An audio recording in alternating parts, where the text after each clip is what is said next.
শারীরিক কারণে আজকে তোদের অফলাইন ক্লাসটা মিস করে গেলাম, সরি।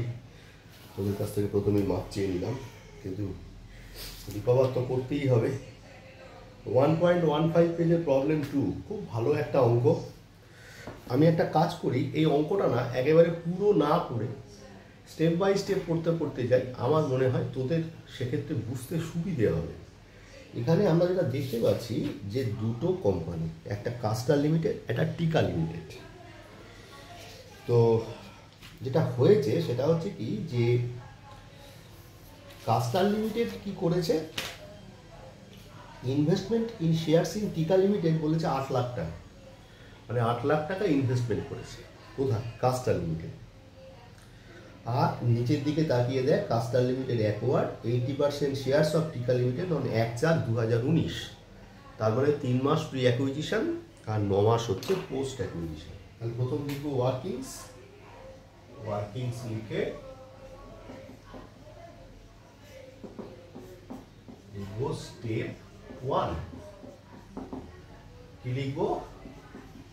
হোল্ডিং কোম্পানিজ ইন্টারেস্ট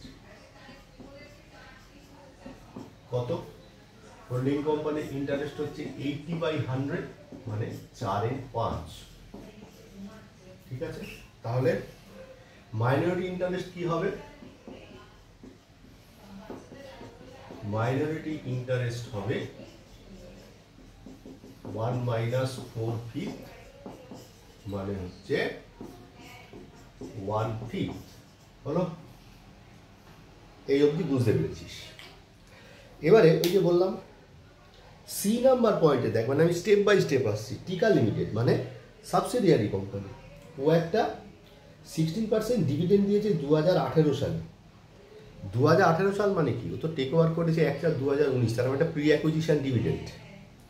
সেটা কি হয়েছে, সেই ডিভিডেন্ডটা দিয়েছে জুন 1, 2019-এ। আর কাস্টার লিমিটেড কি করেছে, সেটা প্রফিট অ্যান্ড লস অ্যাকাউন্টে ক্রেডিট করে বসে আছে।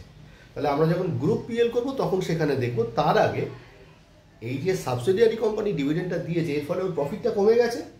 এ আগেও করেছি, তা ওর প্রফিটটা খুঁজে বার করবার চেষ্টা করি। ওর প্রফিটটা হচ্ছে দেখ কত টাকা না, 2 লাখ টাকা। দেখ 1 নাম্বার পয়েন্টে রয়েছে 1/1/2019-এ ওর প্রফিট হচ্ছে 2 লাখ টাকা। তাহলে কি লিখবো? লিখবো হচ্ছে ক্যালকুলেশনস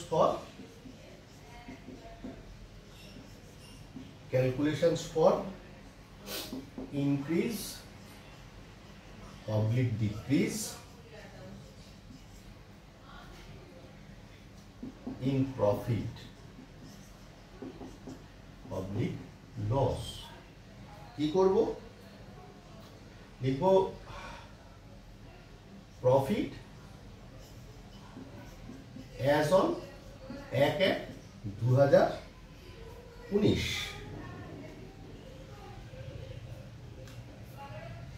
কত ডেট আছে? 1/4/2019, সরি 1/4/2019, এক্সট্রিমলি সরি, 1/4/2019, 1/4/2019। কত টাকা? 2 লাখ টাকা। ডিভিডেন্ড দিয়েছে 16%। কার উপরে দেবে? নিশ্চয়ই শেয়ার ক্যাপিটালের উপরে দেবে। শেয়ার ক্যাপিটালটা কত আছে? 5 লাখ টাকা। কার? টিকা লিমিটেডের। তাহলে লেস ডিভিডেন্ড ফর 2018 কত টাকা হবে? 5 লাখ টাকা ইন্টু 16/100 করলে কত হয়? হচ্ছে 16×5 = 80, মানে 80,000 টাকা। তাহলে কত হলো? 1,20,000 টাকা। তাহলে 1,20,000 টাকা হচ্ছে এই মুহূর্তে বর্তমান প্রফিট অ্যান্ড লসের ব্যালেন্স। ঠিক আছে, তাহলে এবার লক্ষ্য করে দেখ বছরের শেষের প্রফিট অ্যান্ড লস কত আছে। ওপর দিকে তাকা, balance in profit and loss কত আছে দেখ। বছরের প্রথমে 8 লাখ টাকা, দেখেছিস? 8 লাখ টাকা রয়েছে ব্যালেন্স ইন প্রফিট। তো তাহলে ব্যাপারটা হচ্ছে যে একটু অপেক্ষা কর, ভুল করলাম। 8 লাখ টাকা হচ্ছে এর কি বলে 3,60,000 টাকা হচ্ছে সাবসিডিয়ারি কোম্পানি। তাহলে সাবসিডিয়ারি কোম্পানি হচ্ছে 3,60,000 টাকা। তাহলে লিখব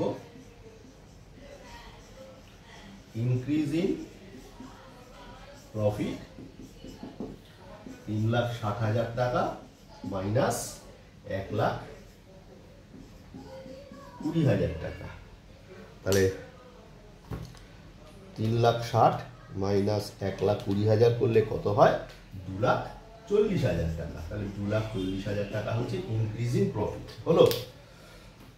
এই অবধি হয়ে যাওয়ার পর এবার একটা জিনিস খেয়াল কর যে ল্যান্ড অ্যান্ড বিল্ডিংকে, মানে এবার টিকা লিমিটেডকে যখন নিচ্ছে তখন ল্যান্ড অ্যান্ড বিল্ডিং অফ টিকা লিমিটেড যার ভ্যালু ছিল 4 লাখ টাকা, সেটা রিভ্যালুড হলো 3,80,000 টাকায় at the time of acquisition, it was not passed in the books. কিন্তু বুকসের মধ্যে এর কোনো রেকর্ড হয়নি।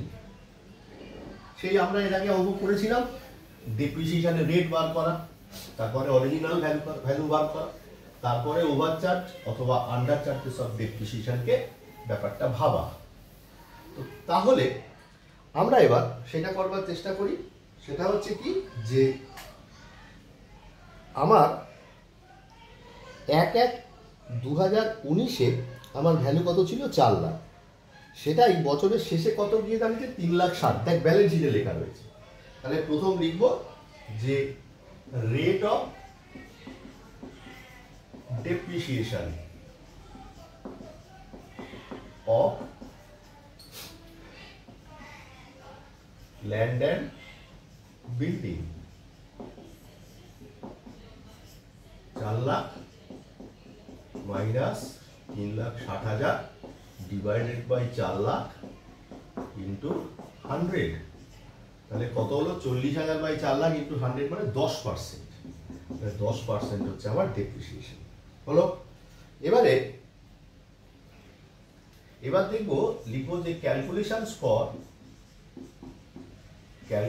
For profit oblique loss, calculations for profit oblique loss on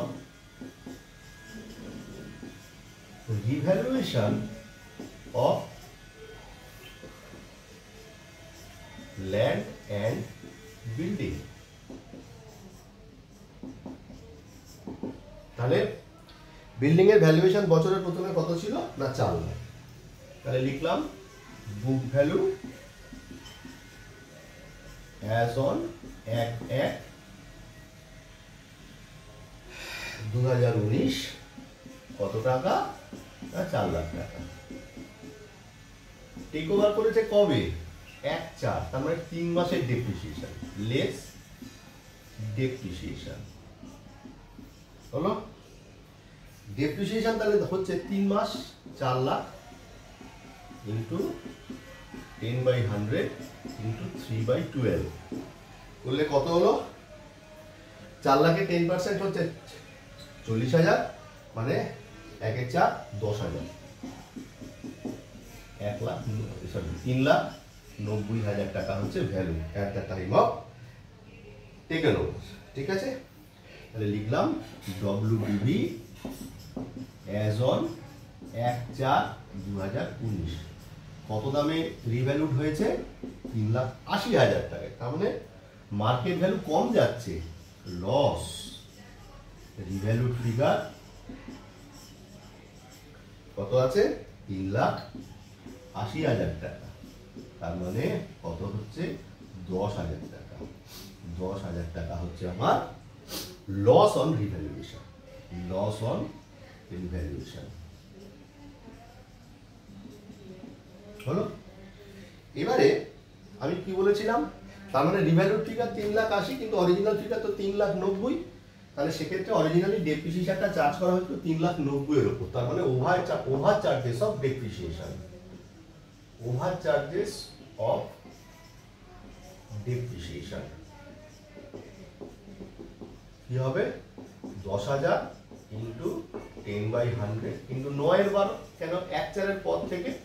তাহলে কত হলো? 10,000-এর 10% হচ্ছে 1,000, 9/12 মানে 3/4। তাহলে করলে কত হয়? 750 টাকা। এই ভিডিওটা এই অবধি।